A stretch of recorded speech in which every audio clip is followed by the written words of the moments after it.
का स्वदेशी उत्पादन 70 लाख टन बढ़ाने के लिए 6 उर्वरक संयंत्रों का उद्धार किया जा रहा है। FCIL के गोरखपुर, सिंदरी, तलचर और रामागुंडम संयंत्र, HFCL की बरौनी इकाई और BVFCL की नामरू फोर्थ। सोने पर सुहागा ये है कि देश में अब बनेगा सिर्फ नीम लेपित यूरिया, क्योंकि इससे होगा किसानों का फायदा ही फायदा। अनाज का उत्पादन 10% तक बढ़ेगा। बढ़ेगी 10 से 15% नाइट्रोजन क्षमता।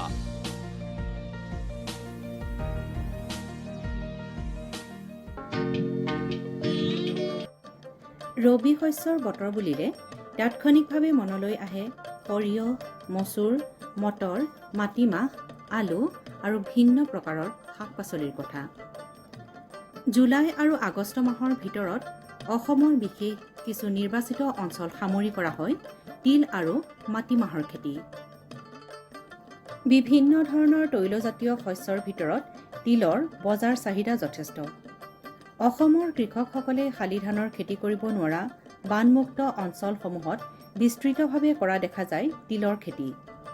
সাধাৰণতে কৃষকসকলে থলুৱা জাতৰ তিলৰ খেতি কৰাৰ বাবে হেক্টৰে প্ৰতি গড় উৎপাদন বহু কম। ইয়াৰ বিপৰীতে মাধৱী, গৌৰী, বিনায়ক, পাঞ্জাৱ তলৱান আদি জাতৰ তিলৰ খেতি কৰি উৎপাদন বৃদ্ধি কৰাৰ থল দেখা যায়। এনেবোৰ অঞ্চলত ৰবি শস্যৰ বতৰত কৰা আন এবিধ গুৰুত্বপূৰ্ণ খেতি হৈছে সৰিয়হ। উল্লেখযোগ্য যে কম দিনীয়া আগতীয়া জাতৰ তিল খেতি জুলাই মাহৰ ভিতৰত কৰি একেদৰে মাটিতে পৰৱৰ্তী পৰ্যায়ত সৰিয়হ খেতি কৰাটো সম্ভৱ। তিল খেতি কৰিবৰ বাবে বিঘাই প্ৰতি 1 কিলোগ্ৰাম বীজৰ আৱশ্যক। সাধাৰণতে তিল খেতিৰ উৎপাদন বৃদ্ধিৰ বাবে বিঘাই প্ৰতি 7 কিলোগ্ৰাম ইউৰিয়া, 20 কিলোগ্ৰাম একক ছুপাৰ ফছফেট আৰু 5 কিলোগ্ৰাম মিউৰেট অফ পটাছ সাৰ ব্যৱহাৰ কৰা হয়। পিছে ৰাসায়নিক সাৰৰ অভাৱ, অত্যধিক মূল্য আৰু মানুহৰ সচেতনতা বৃদ্ধিৰ বাবে কৃষকসকলে জৈৱিক কৃষিৰ প্ৰতি আকৰ্ষিত হোৱা দেখা যায়। দৰং আৰু কামৰূপ জিলাৰ সীমাত অৱস্থিত ডুমুৰিচকী কৃষি চক্ৰটো বিশেষ কেইবাটাও দিশৰ পৰা অতি গুৰুত্বপূৰ্ণ।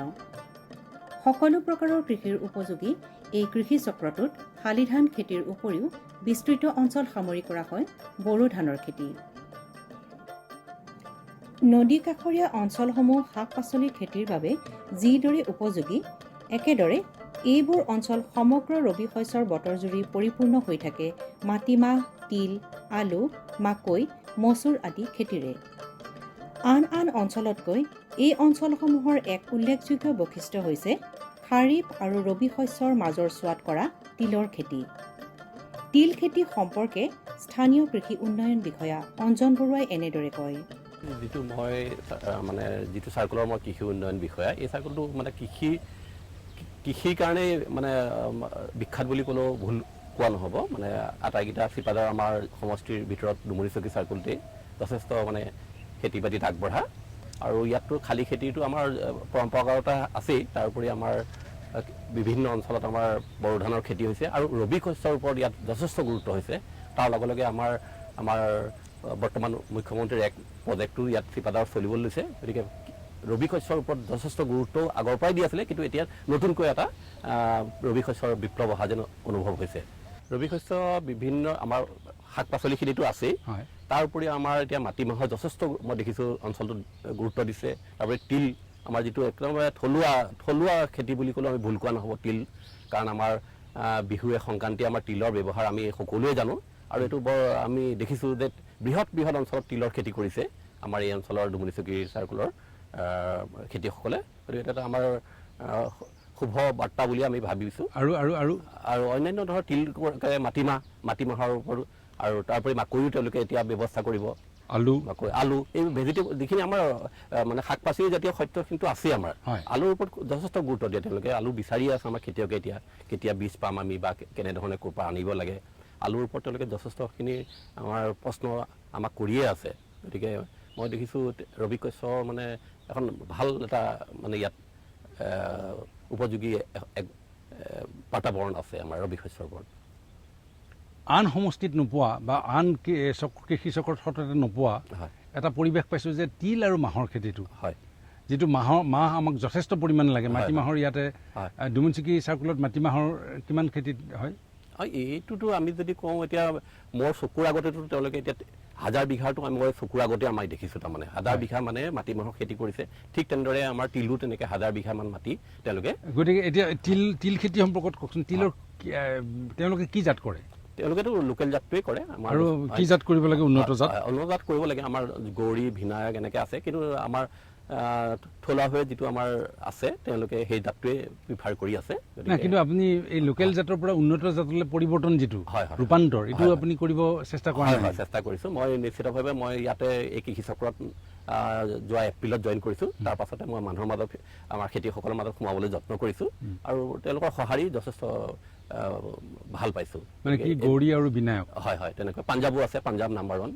হয় হয় তেওঁলোকৰ সেইখিনিও আমি তেওঁলোকৰ মাজত কৈছোঁ কিন্তু তেওঁলোকে বৰ্তমানলৈকে আমাৰ লোকেল যিটো ভেৰাইটি আছে তাকেই তেওঁলোকে কৰি আছে কিন্তু আমি এই বিষয়ে নিশ্চিতভাৱে আমি আগবাঢ়ি যাম নে এতিয়া আপুনি কৈছে যে এইটো আপোনাৰ ধৰক ৰবি শস্যত কৰিছে খাৰিফ বতৰতো তিলৰ খেতিটো কৰিব পাৰে নহয় হয় হয় হয় কিন্তু খাৰিফ বতৰত তিলৰ খেতি কৰিব পাৰে সেইখিনি সময়ত অকণমান কিছু অসুবিধা মানে মেনেজমেণ্টৰ যিটো চিষ্টেম এইটো মানে আমাৰ যিটো হয় হয় মেনেজমেণ্টৰ যিটো সুবিধা এইটো সময়ত সেই সময়ত মানে তিলৰ মাকৈ তেনেকৈ আমি বছৰ দুটা কৰোঁ কিন্তু আমাৰ মানে সুবিধা হয় সেইটো তেওঁলোকে প্ৰিফাৰ কৰে খেতিয়কসকলে আৰু বাকী কি কি ধৰণৰ ব্যৱস্থা ল'ব লাগে তিল খেতিটো ভালকৈ কৰিব লাগে তিল খেতিটো এনে আমাৰ এইটো মানে পৰম্পৰাগত মানে পৌৰাণিক খেতি বুলি ক'লেও বৰ ভুল কোৱা নহ'ব তিল আমাৰ অতীততো তিল সকলোৱে কৰিছিলে তিল খুব কিন্তু তিলৰ এটা বৈশিষ্ট্য আছে যে ইয়াক গৰুৱে নাখায় তাৰ অপতৃণ যিখিনি সেই ছাগলীয়েও যদি সোমাই অপতৃণখিনি খাব ঘাঁহ বন কিন্তু তিলক অনিষ্ট বৰ বেছিকৈ নকৰে গতিকে মেনেজমেণ্টৰ ক্ষেত্ৰত অকণমান আমাৰ সহজ হয় আছে কিছু উইডিংটো আমি যদি কৰিব পাৰি ইণ্টাৰকালচাৰ যিটো কয় সেইটো খুব ভাল কিন্তু ইয়াতে আমাৰ কিছু অপতৃণ হৈছে সেইখিনি আমি ইতিমধ্যে তেওঁলোকে নিৰাব গতিকে এইখিনি হৈছে মেনেজমেণ্ট আৰু বেমাৰ আজাৰ তেনেকৈ হ'লে বৰ আমি যিহেতু এতিয়া খেতিটো গোটেই তিল খেতিটো বা এই অঞ্চলটোৰ এতিয়া জৈৱিক কৃষিৰ ওপৰত গৈছে গতিকে জৈৱিক কৃষিৰ ওপৰত যোৱাৰ লগে লগে তাৰমানে আমি এই জৈৱিকভাৱে যিখিনি আমাৰ ব্যৱস্থা ল'ব লাগে সেই বিষয়ত আমি তেওঁলোকক অৱগত কৰিছোঁ মানে জৈৱিকভাৱে কেনেকুৱা ধৰণৰ ব্যৱস্থা ল'ব এতিয়াতো আমাৰ প্ৰথমতে যদি আমি এতিয়া তেওঁলোকে আগতে কি কৰিছিলে ইউৰিয়া SSP বা MOP এটা তেওঁলোকে ৰেচিঅ'ত যে 5-10 15-10 বা 5 এনেকুৱা কেজিত তেওঁলোকে মাৰিছিলে বা পেলাইছিলে কিন্তু এতিয়া আমি তেওঁলোকক ভাৰ্মি কম্পোষ্ট বা গোবৰ সাৰৰ ওপৰত গুৰুত্ব দিবলৈ কৈছোঁ গতিকে সেইটো ইতিমধ্যে তেওঁলোকে কৰিছেই তাৰোপৰি ইণ্টাৰকালচাৰটো কথাটো ক'লোৱে আমি নিৰোৱাৰ কথাটো আৰু যদি ইয়াত বেমাৰ আজাৰ লাগে তেনেকৈ তেওঁলোকক কৈছোঁ যে জৈৱিক যিবিলাক আছে আমাৰ পেষ্টিচাইড আছে সেইবোৰ তেওঁলোকে ইউজ কৰিবলৈ চিপাঝাৰ ৰাজহ চক্ৰ আৰু ডুমুনিচকী কৃষি চক্ৰৰ অন্তৰ্গত গৰুখুটিত লোৱা হৈছে গৰুখুটি কৃষি প্ৰকল্প অসমৰ নদী কাষৰীয়া চৰ চাপৰিৰ সাৰুৱা কৃষিভূমিত ৰবি শস্যৰ বতৰত বিস্তৃতভাৱে কৰি অহা ভিন্ন প্ৰকাৰৰ কৃষিক জৈৱিক কৃষিলৈ ৰূপান্তৰ কৰাৰ এক সপোন লুকাই আছে গৰুখুটি কৃষি প্ৰকল্পত উল্লেখযোগ্য যে গৰুখুটি অঞ্চলত চৰণীয়া গৰু ম'হৰ গোবৰৰ পৰা প্ৰস্তুত কৰিব পৰা পচন সাৰ আৰু অন্যান্য জৈৱিক উপাদানেৰে ৰূপায়ণ কৰিবলগীয়া জৈৱিক কৃষি প্ৰকল্পৰ কাম ইতিমধ্যে আৰম্ভ কৰা হৈছে চৰকাৰী প্ৰচেষ্টাত পাৰ্টিকুলাৰলি এই অঞ্চলটো ইমানেই গোবৰ আছে ইমানেই তাৰমানে এইখনতো গৰুখুটি নামেই গৰুখুটি তাৰমানে গৰু ইয়াত গৰু আৰু ম'হৰে আপুনি দেখিব দম তেওঁলোকৰ মানে গোবৰৰ দম হৈ আছে তেওঁলোকে সেইখিনি ইউজ কৰিলে আমাৰ ভাৰ্মি কম্পোষ্টৰ ৰিপ্লেচমেণ্ট ভাৰ্মি কম্পোষ্টটো ওৱান কাইণ্ড অফ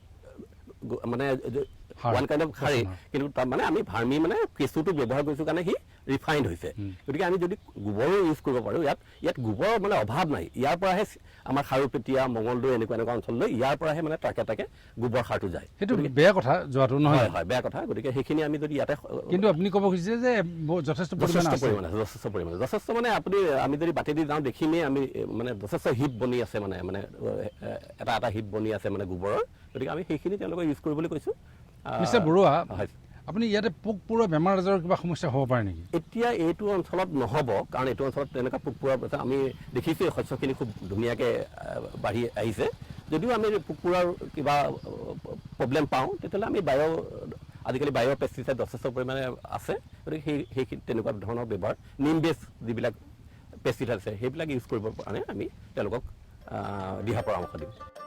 প্ৰথম বছৰতে 6-7 হাজাৰ বিঘা মাটিকালি সামৰি কৰিবলৈ লোৱা জৈৱিক কৃষি প্ৰকল্পই সামৰি ল'ব বিস্তৃতভাৱে কৰা সৰিয়হ, মাটিমাহ, তিল, শাক-পাচলি, মাকৈ, বাদাম, মটৰ মাহ, মচুৰ মাহ, আলু আদি বিভিন্ন শস্যই। চৰকাৰী প্ৰচেষ্টাত ইতিমধ্যে প্ৰায় 600 বিঘা মাটিত কৰা মাটিমাহ, 200 বিঘা মাটিৰ তিল আৰু 100 বিঘা মাটিৰ শাক-পাচলিৰ খেতিয়ে প্ৰকল্পৰ লগত জড়িত সকলোৰে মনলৈ কঢ়িয়াই আনিছে আশাৰ বতৰা। গৰুসুঁতি কৃষি প্ৰকল্প সম্পৰ্কে স্থানীয় কৃষি উন্নয়ন বিষয়া অঞ্জন বৰুৱাই এনেদৰে কয়। আপুনি কৈছিল যে আপোনাৰ যিটো কৃষি চক্ৰ তাতেই চলি আছে গৰুসুঁতি প্ৰজেক্ট। হয় হয়। এই প্ৰজেক্টটোত কেনেকৈ কি কৰিব লৈছে, কি কৰিছে কওকচোন অকণমান। এতিয়া প্ৰজেক্টটো ইতিমধ্যে যথেষ্টখিনি প্ৰজেক্টৰ কাম আগবাঢ়িছে আৰু যোৱাকালি আমাৰ সেই প্ৰজেক্টটোৰে আমাৰ শস্য মানে আমাৰ শাক পাচলি বজাৰটো ইতিমধ্যে আৰম্ভ হৈছে বিক্ৰী। গতিকে আমাৰ এতিয়া বিভিন্ন জোনত বিভিন্ন ভাগত মানে খেতিবিলাক আগবাঢ়ি আছে। কিছুমানত আমাৰ শাক পাচলি আছে, কিছুমানত আমি তিলো দিছোঁ। কেইটা জোন কৰিছে? আমাৰ 5টা জোন হৈছে। কি জোন আছে? 5টা জোন হৈছে। আমাৰ জোন 1 হৈছে, তাৰমানে সেইটো ধলপুৰ 1 বুলি কয়। জোন 2 হৈছে আকৌ যিটো মানে কলাতলি যিটো আমাৰ অঞ্চল, আৰু জোন 3 হৈছে আমাৰ মন্দিৰৰ যিটো কাষ, সেইটো ধলপুৰ 3 বুলি কয়। এনে গাঁওখনৰ নাম মতে কৈছোঁ। আৰু এটা আমাৰ মলুৱা চৰ বুলি এটা আছে আমাৰ জোন 3 আৰু জোন 1ৰ মাজত, আমাৰ বৃহৎ অঞ্চল এটা। আৰু এটা আছে আমাৰ এইটো এতিয়ালৈকে আৰম্ভ হোৱা নাই, কিৰাকাৰা বুলি এটা জোন আছে। গোটেই 5টা জোনত ভাগ কৰি লৈছে। তাত কি খেতি কৰিছে এতিয়া? ইতিমধ্যে তাতে আমাৰ শাক পাচলি এটা জোনত হৈয়ে আছে। মূলা হৈছে, পালেং হৈছে, ধনিয়া আদি সিঁচিছে, এনেকুৱা ধৰণৰ হৈছে। আলুৰো ব্যৱস্থা কৰিব তাত। আৰু এটা জোনত আমি তিল সিঁচিছোঁ আৰু বিভিন্ন অঞ্চলত মাটিমাহ। আৰু ইয়াৰ পাছতে আমি অক্টোবৰ 15 তাৰিখৰ মানৰ ভিতৰতে আমি হেৰি কৰিম, তাৰ পাছতে আমি সৰিয়হৰ ব্যৱস্থা কৰিম। কিন্তু এইটোতো কৃষি বিভাগৰ কাম এইখিনি। হয়। কিন্তু ইয়াৰ উপৰিও আপুনি ইণ্টিগ্ৰেটেড ফাৰ্মিঙৰ কথা কিবা গৰু এনেকুৱা ভাবিছে নেকি? এইটো এটা মানে গোটেই প্ৰজেক্টটোৱে ইণ্টিগ্ৰেটেড কম্পজিট ফাৰ্মিং। তাৰ আমি যিটো আমাৰ খেতিখিনি হৈছে তাৰ ওচৰতে আমি এতিয়া আমাৰ উন্নত জাতৰ গৰু এটা মানে ফাৰ্ম খোলা হৈছে, গৌশালা বুলি আমি নাম গৌশালা। তাৰ লগে লগে গাহৰিৰো ইতিমধ্যে কাম আৰম্ভ হৈছে। গাহৰিৰ বাঁহসমূহ এতিয়ালৈকে বনোৱা কালিৰ পৰা আৰম্ভই হৈ গৈছে। ফিচাৰী। হয়, ফিচাৰী ডাঙৰ বৃহৎ ফিচাৰীটো মানে এনেকুৱা আগতে বস্তুটো আছিলে, ফিচাৰীৰ এটা মানে দলনি এখন আছিলে, তাক এতিয়া উন্নতকৰণ কৰিব হৈছে। গতিকে আপুনি যিটো ক'ব খুজিছে এই প্ৰকল্পটো নতুন প্ৰকল্প। হয়, মানে ভৱিষ্যতে এইটো এটা সুন্দৰ প্ৰকল্প হ'ব বুলি আপুনি ধাৰণা কৰিছে? এইটো সুন্দৰ প্ৰকল্প, এইটো আত্মনিৰ্ভৰ ভাৰত বা আত্মনিৰ্ভৰ অসমৰ কাৰণে এইটো প্ৰকল্প এনেকুৱা যেন মানে এইটো নিশ্চিত এটা মানে বাট আৰু গোটেইটো জৈৱিক কৰিছে নেকি? হয়, জৈৱিক মানে ইয়াতে কেমিকেল অলপো নাই? ইতিমধ্যে আমাৰ চৰকাৰী নিৰ্দেশনাও আছে, তাৰমানে আমাৰ প্ৰকল্পটোতো জৈৱিকেই হ'ব লাগিব, তাৰমানে কোনো মানে ৰাসায়নিক সাৰ বা ৰাসায়নিক পেষ্টিচাইড ইউজ কৰিব নোৱাৰে। তাৰ লগে লগে যিখিনি দাঁতি কাষৰীয়া অঞ্চল তেওঁলোকেও যাতে জৈৱিকৰ ওপৰত গুৰুত্ব দিয়ে, তাৰ ওপৰত আমাক চকু দিবৰ কাৰণে এটা নিৰ্দেশনা আহিছে। গৰুসুঁতি অঞ্চলৰ কৃষকসকল স্বভাৱগতভাৱেই জৈৱিক কৃষিত অভ্যস্ত। পৰ্যাপ্ত পৰিমাণে উপলব্ধ গৰুৰ গোবৰৰ পটভূমিত জৈৱিক কৃষি কৰিবলৈ ইচ্ছা প্ৰকাশ কৰা এই কৃষকসকলৰ বাবে শালি ধানৰ খেতি কৰাটো বহু সময়ত সম্ভৱ নহ'ব পাৰে। ইয়াৰ মূল কাৰণ হৈছে বানপানী। বানাক্ৰান্ত নদী কাষৰীয়া অঞ্চলৰ কৃষকসকলৰ বাবে সেয়েহে ছেপ্টেম্বৰ মাহৰ পৰা এপ্ৰিল মাহলৈ এই 7-8 মাহ সময় কৃষিৰ বাবে অতি উপযোগী। আমি য'ত আছোঁ আজি তিলৰ বজাৰৰ কাৰণে, তিলৰটো আমি বজাৰ জেনেৰেল মাৰ্কেটতে এতিয়াতো 200 টকা তিলৰ। আমি বিহুৰ সময়তো তিলৰ মাৰ্কেট মানে তিল বিচাৰি হাবাথুৰি খাব লাগে নিশ্চিতভাৱে। এইটো মানে বজাৰৰ কাৰণে চিন্তা কৰিবলগীয়া নহয়। এতিয়া কালি আমাৰ যিটো গৰুসুঁতি প্ৰজেক্টৰ শাক পাচলি বজাৰ হৈছে, মানুহৰ মানে হেতাৰ পৰা লাগিছে, মানে এটা চেণ্টিমেণ্ট আছে যে গৰুসুঁতি ইমোচন এটা আছে, হেতাৰ পৰা লাগিছে। গতিকে বজাৰৰ ক্ষেত্ৰত মানে অসুবিধা নিশ্চিতভাৱে নহয়। এইটো মানে আমি নদী ক'ব পাৰোঁ। ওচৰে পাজৰে কি বজাৰ আছে ইয়াতে? ওচৰতে আমাৰ ৰূপহী কাষ বুলি এখন ভাল বজাৰ আছে, আৰু চিপাঝাৰত যথেষ্ট ডাঙৰ বজাৰ হয় চিপাঝাৰৰ। আৰু ৰূপহী কাষৰ বজাৰখনো এটা ভাল আমাৰ লোকেল হিচাপেও বহুত যথেষ্ট জনসমাগমৰ এখন বজাৰ। তাৰ উপৰিতো আমাৰ দাঁতি কাষৰীয়া অঞ্চলত যথেষ্ট সংখ্যক বজাৰ আছে, তাৰমানে আমাৰ চিপাঝাৰ। আৰু আমিতো এনেও আৰু এইটো চিপাঝাৰ অঞ্চলটো এনেও আপুনি আগতে উল্লেখ কৰিছে যে 2খন ডিষ্ট্ৰিক্টৰ তাৰমানে দাঁতি কাষৰীয়া। আৰু বৰদলগুৰি বজাৰ আছে। হয়, বৰদলগুৰি। আপুনি এইফালে এৰিয়া বজাৰ আছে আৰু এনেকুৱা খেতিয়কসকলে বিভিন্ন আগতে গম পোৱা মতে তেওঁলোকেতো নৈ পাৰ হৈয়ে আমাৰ গুৱাহাটী বজাৰখন লৈ লয়, মৰিগাঁও বজাৰ পাব পাৰে। হয়, গুৱাহাটী বজাৰখন লৈ লয়। বানপানীয়ে পেলাই যোৱা পলসুৱা মাটিত ৰবি শস্যৰ বতৰত তেখেতসকলে গঢ়ি তোলে সপোনৰ পথাৰখন, য'ত অন্তৰ্ভুক্ত হৈ থাকে বিধে বিধে শাক পাচলি আলু, সৰিয়হ, মটৰ, বাদাম, তিল আদিৰ খেতি। এনেকুৱা পলসুৱা মাটিত কৰা ভিন্ন প্ৰকাৰৰ ৰবি শস্য সম্পৰ্কে এগৰাকী যুৱ কৃষক খনীন্দ্ৰ নাথে এনেদৰে কয়। আপুনি কি কি খেতি কৰে? আমি মাটিমাহ, তিল, সৰিয়হ, তাৰপিছত গ্ৰীণ মটৰ, আলু গোটেইবিলাকৰ আমি কৰোঁ আৰু মানে ৰবি শস্য? হয়। আৰু বাৰিষা কালত? বাৰিষাত আৰু আপোনাৰ ধান খেতি কৰা যায়। আপুনি ধান খেতি কিমান মাটিত কৰে? প্ৰায় 5-6 বিঘাত কৰা যায়। 5-6 বিঘা? হয়। কি ধানৰ খেতি কৰে? এইটো আপোনাৰ লোকেলটো আমাৰ যিটো আইজোং, ৰঞ্জিত যিটো কয়। তাৰপিছত সেই ধান কটা মাটিত আপোনালোকে বেলেগে পিছৰ পৰা ধান কাটি উঠি কিবা কৰে? তাৰ পৰা আকৌ আমি বড়ো খেতি আৰম্ভ কৰোঁ। ধানৰ পিছত বড়োটো কৰা যায়। আৰু ৰবি শস্যত কি কৰে বুলি ক'লে আপুনি? মাটিমাহ, সৰিয়হ, আলু, গ্ৰীণ মটৰটো। Green motor? হয়। মাটিমাহ কিমান মাটিত কৰে? মাটিমাহ মোটামুটি আমি 20-15 বিঘা মাটিত কৰা যায় নিজৰ ব্যক্তিগত হিচাপত। সৰিয়হ আমাৰ 10 বিঘামান থাকি যায়। 10 বিঘা মাটিত? হয়। আৰু আলু? আলু আমি 1 বিঘামান কৰি দিওঁ। 1 বিঘা? হয়। আৰু আমি যে দেখিছোঁ তিলৰ খেতি কৰে নেকি? তিলৰ খেতি কৰা যায়। তিলো কৰে? তিল কিমান বেছি নহয়, 5-6 বিঘা কৰা যায়। 5-6 বিঘা মাটিত। এতিয়া আপুনি মাটিমাহ যে কৰে, এই মাটিমাহ খেতি কৰোঁতে কোন মাহত কৰে মাটিমাহ? মাটিমাহটো আমি আৰু ভাদ মাহৰ পৰা আমি ষ্টাৰ্টিং কৰোঁ। হয়, মানে এটা অসমীয়াত কথা আছে, ভাদ 4 মাহ, আহিনৰ 4 মাহ সিজিবা যিমান পাৰি। হয়, মাহৰ। তাৰপিছত কি জাত কৰে এইটো? মাহটো আমাৰ লোকেলটোৱে কৰা যায়। মাটিমাহটো। আৰু কেতিয়া উঠায় মাহটো? মাহটো আমাৰ মাঘৰ পৰা ষ্টাৰ্টিং হয়। কি 1 বিঘা মাটিত কিমান মাহ পায়? মাহ মোটামুটি আমি 3 মোনমান পাই যাওঁ। 3 মোন 1 বিঘা মাটি? হয়, প্ৰায় 120 কিলো। আৰু সৰিয়হ আপুনি 10 বিঘাৰ মাটিত কৰা বুলি কৈছে ন? হয়। কোনটো জাত কৰে সৰিয়হৰ? সৰিয়হ আমি লোকেলটোৱে কৰোঁ। আমাৰ ইয়াতে প্ৰায় থলুৱাখিনি আমি কৰা যায়। হয়। আৰু এইবিলাকত সাৰ, গোবৰ কিবা? সাৰটো আমাৰ এইটো আপোনাৰ জৈৱিক সাৰটো আমাৰ ব্যৱহাৰটো নহয়ে, যিটো আমাৰ DAP, ইউৰিয়া এইবিলাকৰে কৰা যায়। আগতে কৰে? আগতে কৰা আছে। এতিয়াতো DAP, ইউৰিয়াটো সেইটো বন্ধ হৈছে। বন্ধ হৈছে? হয়। এতিয়া কি কৰে? এতিয়া এইবাৰ গোবৰ সাৰেৰে কৰাৰ এটা প্ৰচেষ্টা কৰিছে। আলুটো আমাৰ গোবৰ সাৰৰ কোনটো জাত কৰে? আলুটো আমি এইটো ঘৰচীয়া যিটো আমাৰ আলু ৰখা যায়, সেই আলুটো কৰা যায়। আৰু আপোনাৰ এই চন্দ্ৰমুখীটো। চন্দ্ৰমুখী আৰু আপোনাৰ অসমীয়া থলুৱা যিটো অসমীয়া আলু কয়, হয়, 1 বিঘা মাটিত কৰে? হয়। আৰু তিল কিমান? 5 বিঘা? 5 বিঘা। তিলৰ কোনটো জাত কৰে? তিলটো আমাৰ থলুৱাটোৱে, আমাৰ গৰুসুটি দিয়াটো প্ৰায় থলুৱাটোৱে আমাৰ ব্যৱহাৰ বেছি হয়। তিল কোন মাহত ছটিয়াই আপুনি? তিলটো আমাৰ ভাদৰ পৰা ষ্টাৰ্টিং। মাহ আৰু তিল একেলগে। তাৰপিছত কেতিয়া উঠাব? এইটো আমাৰ মাঘৰ পৰা ষ্টাৰ্টিং হৈ যাব। মাঘ মাহত তিল উঠাব? 1 বিঘা মাটিত কিমান তিলৰ বীজ লাগে? আমাক প্ৰায় 1.5 কিলো লাগে। 1.5 কেজি 1 বিঘা মাটিত? আৰু উঠাই কিমান? উঠিলে আমাৰ প্ৰায় 3 মোন 4 মোন এনেকুৱা হৈ যায়। 3 মোন আপোনাৰ 1 বিঘা মাটিত তিলটো পাই যাব? হয়। আৰু ধান খেতিৰ কথাটো যে কৈছিল, ধানত আপুনি কি শালি ধানত কি কৰে? শালি ধানটো আমাৰ ৰঞ্জিত আৰু আপোনাৰ আইজোংটো কৰা যায় ইয়াত। আৰু বড়ো ধানত? বড়োটো আমাৰ ইয়াতে আপোনাৰ কৰা গৈছিল, আপোনাৰ গেদাগেৰি বুলি এটা আছিল, এনকে এটা আছিল, সেইবিলাক কৰোঁ আমি। কিবা অসুবিধা আছে কি আপোনালোকৰ এইটো খেতি কৰোঁতে?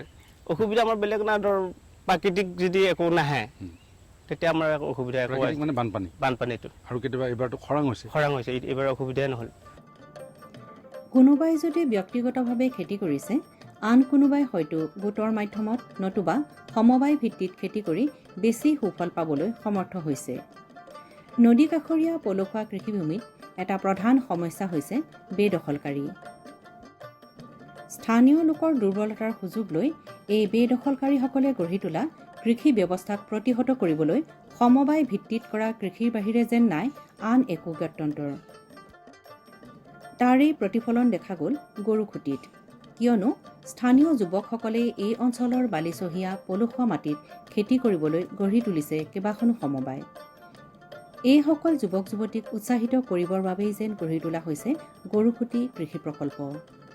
ধ্ৰুৱ কুমাৰ নাথ নামৰ কৃষকগৰাকীয়ে নদী কাষৰীয়া অঞ্চলত কৰা ভিন্ন প্ৰকাৰৰ কৃষি সম্পৰ্কে এনেদৰে জানিবলৈ দিয়ে। খেতি মাটি কিমান আছে আপোনাৰ? মোৰ ছাৰ ধান খেতিৰ মাটি 3 বিঘা আছে। হয়। আৰু ইফালে নদী সিপাৰ ছাৰ নিজাববীয়া 4 বিঘা আছে আৰু সমবায়ত আছে। গতিকে ধান খেতি 3 বিঘাত মাটিত আপুনি কি ধান খেতি কৰে এইটো? এয়া আমাৰ লোকেল আইজোং আৰু ৰঞ্জিত, বনি ধান। আৰু এইবিলাক কাটা চপোৱাৰ পিছত? এইবিলাক চপোৱাৰ পিছত ছাৰ বড়ো ধানৰ খেতি কৰা হয়। ইমান ধান খেতি দুবাৰ কৰে একেটা? ধান খেতি দুবাৰ হয়। আৰু যিটো আপুনি ৰবি শস্যৰ মাটি আছে বুলি কৈছে, হৈছে তাত কি কি খেতি কৰে? আলু খেতি কৰোঁ আৰু মাকৈটো অলপ বেছিকৈ কৰোঁ ছাৰ। আলু আৰু মাকৈ? মাকৈটো অলপ মই বেছিকৈ কৰোঁ। আচ্ছা, আলু খেতি কেই বিঘা মাটিত কৰে? আলু খেতি ছাৰ 1 বিঘা মাটিতে হয়। 1 বিঘাত? হয়। আৰু মাকৈ? মাকৈ ছাৰ এনেই মোৰ হেৰি 4 বিঘা মাটি, তাৰ পৰা মই বেলেগৰ মাটি লৈ এনেকৈ 6-7 বিঘা মাটি মাকৈ খেতি কৰোঁ। মাকৈ কোনটো জাত কৰে আপুনি? মাকৈ আপোনাৰ গোদাবৰীটো। গোদাবৰী? হয়। আৰু আগৰ পৰা কৰি আছেনে এতিয়া কৰে মাকৈটো? আগৰ পৰাই কৰি আহি থাকোঁ। আৰু আলু কোনটো জাত কৰে? আলু ছাৰ এইটো এই নাইনিতাল বুলিও কয়, আৰু আমাৰ যিটো ঘৰচুৱা মানে বোম্বাই আলু সেইটো কৰোঁ। আৰু তিলৰ খেতিটো নকৰে নেকি আপুনি? তিলৰ খেতিটো মই বহুত হেৰি নকৰোঁ ছাৰ। তথাপিতো কিছু কৰে? অলপ কৰোঁ ছাৰ। তিল খেতি কৰোঁতে আপুনি সমস্যা কি পায়? ছাৰ মই অকলশৰীয়া কাৰণে সমস্যাটো বিভিন্ন আছে আপোনাৰ, ধৰক এতিয়া পোক পৰুৱা, বেমাৰ আজাৰ, গৰু ছাগলী নিশ্চয় আছে ছাৰ। কেনেকুৱা সমস্যা বেছি পায়? এইটো হেৰি পোক পৰুৱাটোৰে অলপ বেছি হয় ছাৰ। তেতিয়া কি কৰে আপুনি, ব্যৱস্থা কি লয়? তেতিয়া ছাৰ হেৰি ঔষধ হেৰি দোকানত গৈ পেলাই ঔষধ আনি তেনেকৈ মাৰি দিয়া হয় আৰু মানে ভাল হৈ যায়। হয়, তেতিয়া ভাল হৈ যায়। আৰু মাকৈটো ঠিক তেনেকৈয়ে ছাৰ, পোকে যেতিয়া ধৰিব তেতিয়া আমি ঔষধ আনি লৈ ঔষধ স্প্ৰে কৰি দিওঁ। স্প্ৰে কৰি দিলে মানে পোক পৰুৱাখিনি নোহোৱা হৈ যায়, তাৰ পৰা আমি মানে ভাল ফল পাওঁ আৰু। আৰু মাকৈত আপোনাৰ এই হেৰিটো সাৰ চাৰ দিয়ে নে আপোনালোকে? নিশ্চয় দিব লাগে, নহ'লে নহয়। ইয়াত আমাৰ গোটেই সাৰৰে হেৰি হয়। কিন্তু এতিয়াতো আপুনি ধৰক সাৰৰ অভাৱ হৈছে। এতিয়াতো ছাৰ এই বছৰটো যথেষ্ট অসুবিধা হ'ব। এতিয়া মানে এই এগ্ৰিকালচাৰ ছাৰসকলৰ লগত জড়িত হৈ মানে আপুনি অৰ্গেনিকৰ একো ব্যৱস্থা কৰা নাই নেকি? এতিয়া আকৌ কৰিব লাগিব ছাৰ। মানে কি অৰ্গেনিক বুলি ক'লে যদি ৰাসায়নিক সাৰ নাপায়, হয়, আপোনালোকে কি ধৰণৰ সাৰ দিব? গোবৰ সাৰ, তাৰপিছত আৰু কেঁচু সাৰৰ হেৰি কৰিব লাগিব আৰু। গতিকে গোবৰ সাৰ, কেঁচু সাৰ দিলে আপোনাৰ কিছু পৰিমাণে আপোনাৰ সমস্যাটো সমাধান হ'ব, নহয় জানো? সমাধান হ'ব। किसान भाइयों गांठ बांध लो, बहुत बहुत है काम की, समृद्धि के पैगाम की। मिट्टी के मिजाज को समझो, मिट्टी के हर राज को समझो, मिट्टी की तुम जांच कराओ, मुफ्त सॉइल हेल्थ कार्ड ले जाओ। कभी मुनासिब बीज लगाओ, सही किस्म की खाद ले आओ, जितनी जरूरी उतनी डालो, सही मात्रा खुद पहचानो, इसको अपना मंत्र बना लो, मिट्टी की सेहत तो जानो। बात बहुत है काम की, कम लागत अधिक वरदान की, किसान भाइयों गांठ बांध लो। आज ही मिट्टी की जांच कराएं, राज्य सरकार के कृषि अधिकारी से संपर्क करें और मुफ्त में सॉइल हेल्थ कार्ड पाएं। कृषि और किसान कल्याण मंत्रालय द्वारा किसान हित में কৃষকসকলৰ বিভিন্ন সমস্যাৰ সমাধানৰ লগতে শেহতীয়া প্ৰযুক্তি আৰু প্ৰয়োজনীয় আনুষংগিক দিশৰ বিষয়ে জানিবৰ বাবে চাবলৈ নাপাহৰিব কৃষি দৰ্শন। প্ৰচাৰিত হয় প্ৰতি সোমবাৰৰ পৰা শুকুৰবাৰলৈ সন্ধিয়া 5:30 বজাৰ পৰা 6 বজালৈ।